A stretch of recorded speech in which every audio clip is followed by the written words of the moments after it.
mengizinkan kita untuk kita boleh berjumpa satu sama lain dalam rangka kita melanjutkan kegiatan aktivitas atau lewat proses belajar mengajar. Terlebih pada pagi hari ini kita berjumpa untuk belajar mengenai pelajaran agama. Karena itu untuk anak-anak diharapkan kita mengambil sikap doa dengan tenang sambil melipat tangan. Bahkan saya akan menunjuk salah satu orang untuk mendoakan kita sebelum kita memulai. Silahkan Dirga Tefu mendoakan kita sebelum kita melanjutkan tugas pembelajaran kita pada pagi ini. Silahkan. Mari sama-sama mengadakan doa. Tuhan Allah Bapa kami, Bapa Ibu terima kasih. Terima kasih Tuhan karena Engkau telah menjaga kami dari kami masing-masing dan tiba sekolah ini yang baik. Tuhan, sekarang kami akan memulai dengan pelajaran kami. Kiranya Engkau berkati dari awal, pertengahan, dan akhir yang baik. Inilah doa harapan kami. Terima kasih Tuhan. Haleluya. Amin. Baik, terima kasih kepada Dirga Tefu yang sudah memimpin kita di dalam doa. Dan sebelumnya saya akan mencek daftar hadir ya. Daftar hadir dan silakan menyambut yang alfa dan tetap alfa yang hadir.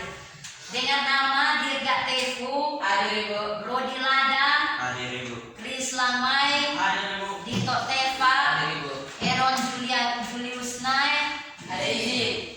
Imron Seo, Jindiani Pandaka, Jafet Telet Sama, Apa Ibu? Jimmy Teva, Hadir Ibu. Kemuel Tauho, Hadir Ibu. Mona Yesnai, Nufrianti Yeselan, Hadir Ibu. Noldison Fako, Ruben Magama, Hadir Ibu. Selvi M.O.2, Seprianto Sayuna, Apa Ibu? Juan Sri Bisa, Melvisio, Jeffron Snae. Hadir Ibu.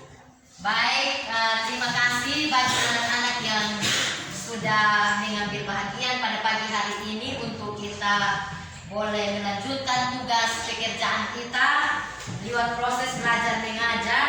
Dan sebelum saya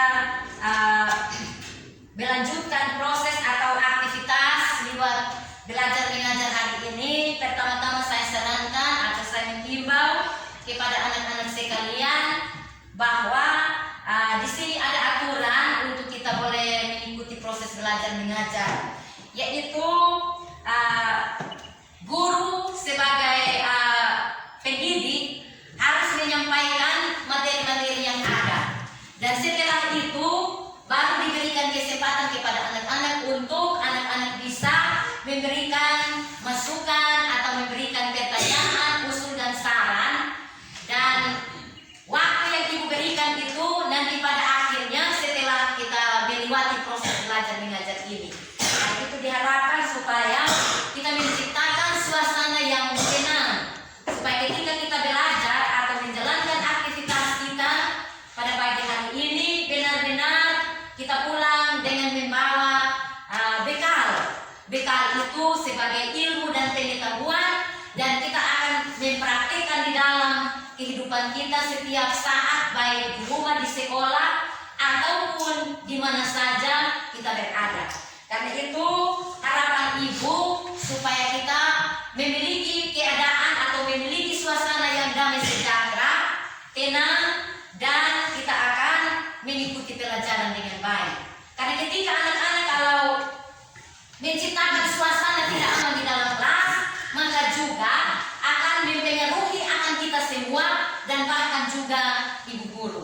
Karena itu baik kita jangan membuang-buang waktu. Mari kita mulai dengan di sini kita akan mempelajari pokok bahasa, yaitu dengan standar kompetensi yang kita harus pelajari hari ini adalah nilai-nilai Kristiani atau bertanggung jawab terhadap diri sendiri, sesama, gereja, dan masyarakat untuk menunjukkan dirinya sebagai orang yang sudah diselamatkan. Dengan kompetensi dasar yaitu 2.1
perkembangan gereja atau gerakan pembaharuan atau reformasi di dalam gereja. Dan yang keempat adalah mampu mencari informasi pada gereja masing-masing tentang sejarah perjalanan perkembangan gereja dan tantangan-tantangan yang dihadapi. Karena itu anak-anak, setelah kita mempelajari pelajaran yang kita harus pelajari hari ini, maka kita akan mencapai tujuan-tujuan yang Ibu sudah sampaikan. Ada beberapa tujuan, ada 4 tujuan. Dan sebelum saya menyajikan materi pelajaran ini, perlu saya sampaikan bahwa metode atau cara yang saya pakai atau Ibu guru pakai di sini adalah metode ceramah. Ceramah, tanya jawab, diskusi, bahkan wawancara. Artinya saya akan ceramah. Saya ceramah artinya saya menyampaikan materi ini dengan menjelaskan.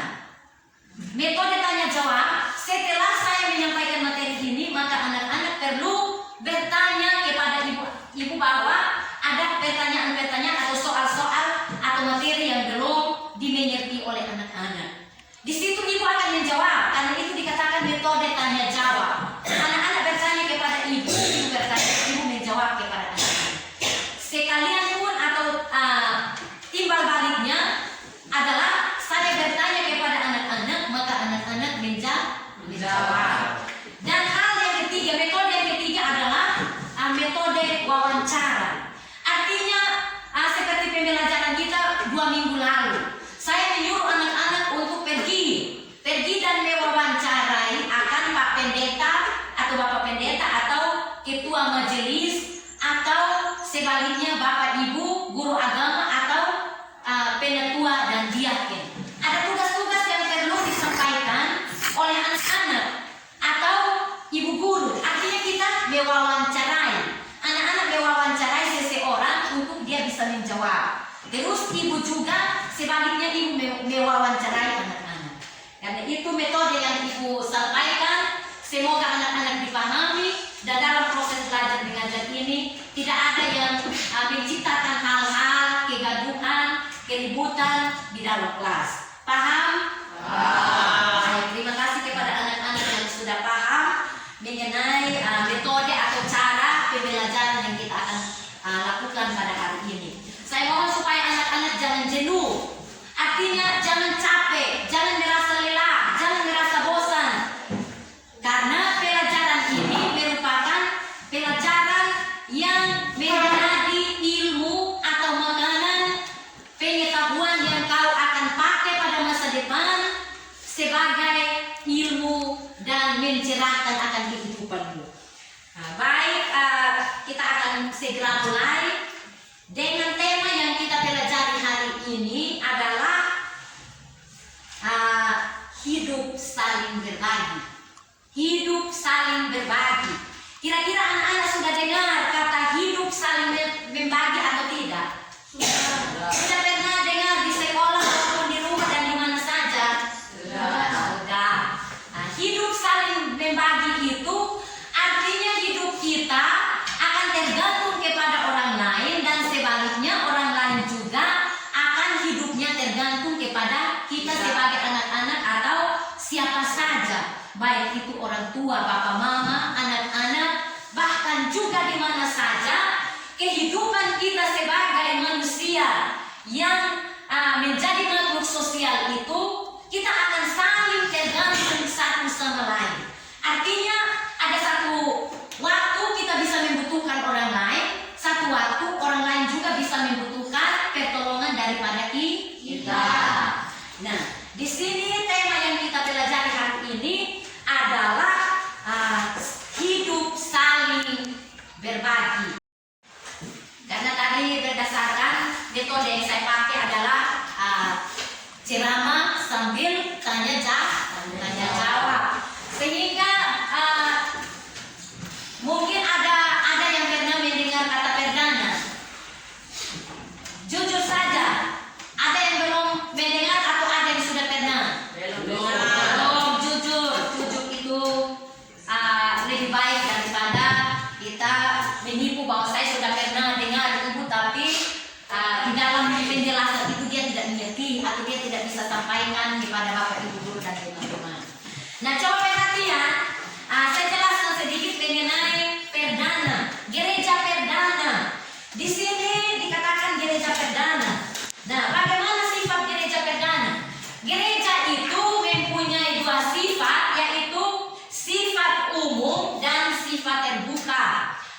sifat umum itu kita akan menjelaskan atau mendengarkan penjelasan materinya pada kali pertemuan berikut. Hari ini saya harus menjelaskan secara singkat sebelum kita masuk pada tema pelajaran kita, bahwa dikatakan gereja perdana itu adalah salah satu sifat gereja yang mana kita sudah baca di dalam Kisah pasal 2 ayat 1 sampai 47. Itu pelajaran minggu lalu.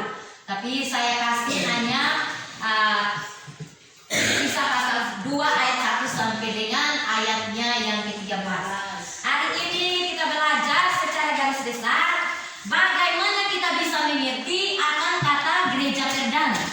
Nah, gereja perdana di sini dikatakan bahwa gereja perdana adalah gereja yang terbuka.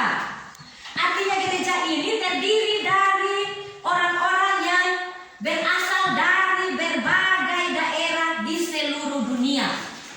Saya sudah singgung dari 2 minggu lalu.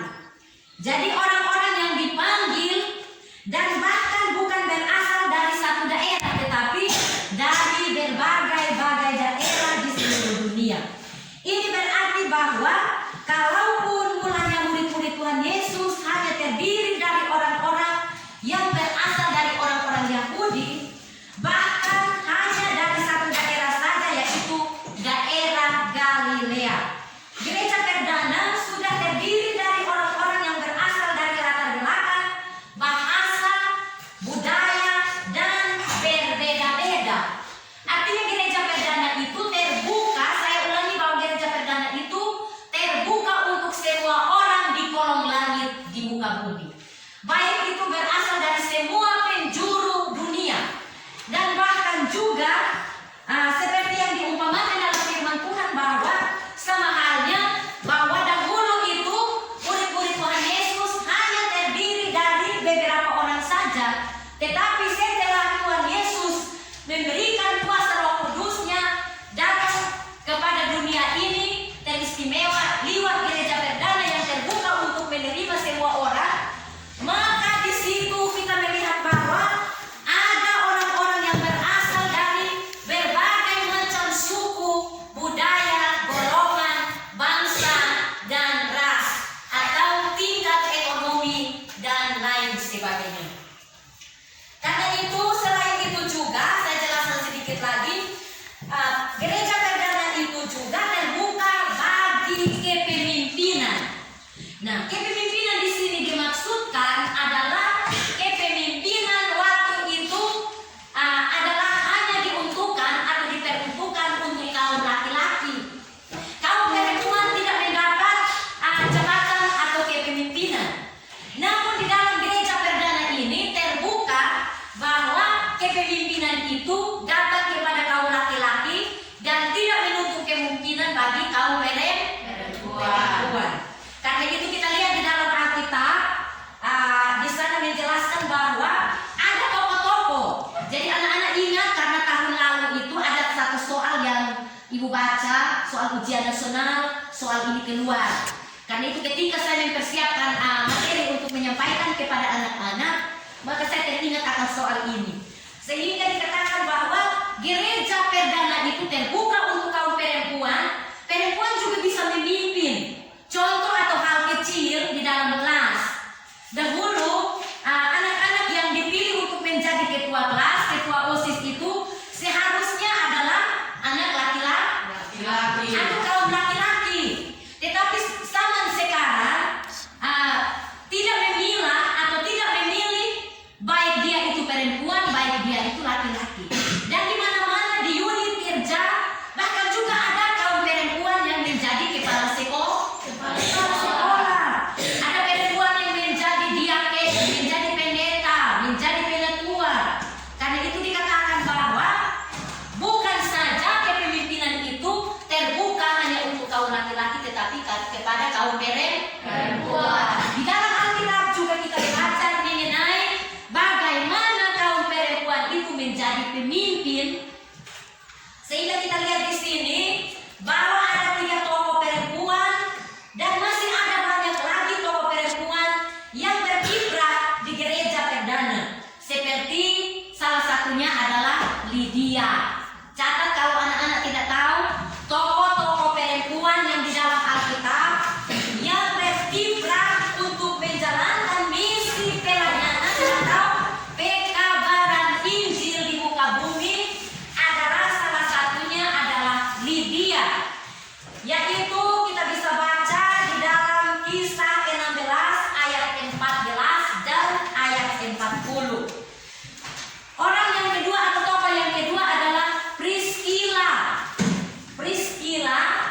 itu adalah tokoh perempuan yang kedua yang bisa menjalankan akan setiap kepemimpinannya di dalam Alkitab. Yang ketiga adalah itu kita bisa baca itu peristiwa itu terdapat di dalam Kisah pasal 18 ayat 2 dan ayat 18. Bahkan orang yang ketiga adalah Aquila. Aquila kita bisa baca di dalam Roma pasal 16 ayatnya yang ke-7. Nah, Roma orang cacat yang tidak sempurna untuk menjadi anggota-anggota Kristus. Demikian juga bahwa Filipus dibaptis oleh Sida-Sida. Sida-Sida adalah laki-laki yang dikebiri. Ini sedikit penjelasan bahwa Sida-Sida itu adalah laki-laki yang dikebiri. Saya mohon supaya dengan kata kebiri tidak ada yang lucu.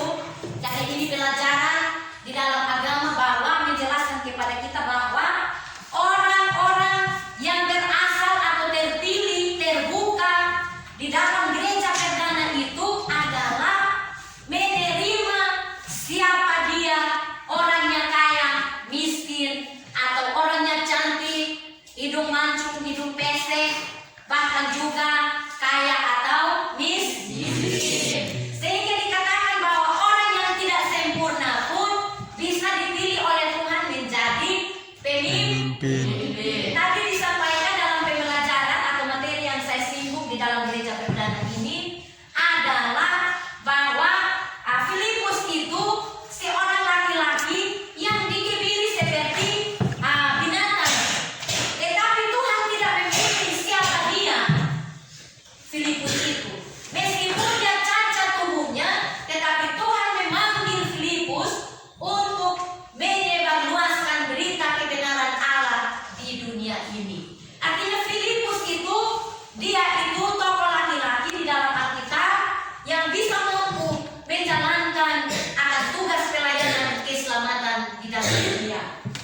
Manusia tidak dipilih, tetapi Tuhan yang memilih akan orang-orang tersebut. Tuhan tidak memandang akan wajah Filipus. Tuhan tidak memandang akan tubuh Filipus yang tadinya dikebiri, tetapi dia dipanggil untuk menjalankan berita keselamatan atau kabar sukacita yang dibawa oleh Tuhan Yesus Kristus. Jadi anak-anak, sekilas atau sepintas lalu Ibu menyampaikan atau menggambarkan bagaimana gereja perdana itu. Gereja perdana itu, saya ulangi, gereja perdana itu adalah sifat gereja. Sifat gereja itu terbuka untuk semua orang. Nah, mari anak-anak kita kembali di dalam tema pelajaran kita hari ini, yaitu hidup saling berbagi. Nah, salah satu cara hidup yang sangat menarik yang diperhatikan oleh gereja perdana adalah hidup saling berbagi, dan setiap orang harus menjual harta miliknya untuk membagikan kepada orang lain atau orang yang merasa kesusahan atau orang yang tidak mendapat kecukupan, orang yang hidup sederhana. Saya rasa anak-anak bisa mengerti orang yang hidup berkecukupan, orang yang hidup sederhana. Anak-anak bisa lihat di sekitar lingkungan, di dalam rumah tangga, keluarga, dan di mana saja kita berada itu. Kita sudah bisa membedakan bagaimana kehidupan kita dengan orang lain. Karena itu kita dipanggil untuk kita bisa hidup saling berbagi. Nah, coba perhatian di dalam Kisah yang bawa Alkitab bisa buka dan baca di dalam Kisah 2 ayat 44 dan 45. Saya bacakan bagi kita ya. Dan semua orang yang telah menjadi percaya tetap bersatu, dan segala kepunyaan mereka adalah kepunyaan bersama. Dan selalu ada dari mereka yang menjual harta miliknya, lalu membagi-bagikannya kepada semua orang sesuai dengan keperluannya masing-masing. Itu kata Alkitab ya, kata firman Tuhan, kata perintah Tuhan kepada setiap kita anak-anak. Bagaimana kita mendengar firman Tuhan, setelah itu kita harus menerapkan di dalam kehidupan kita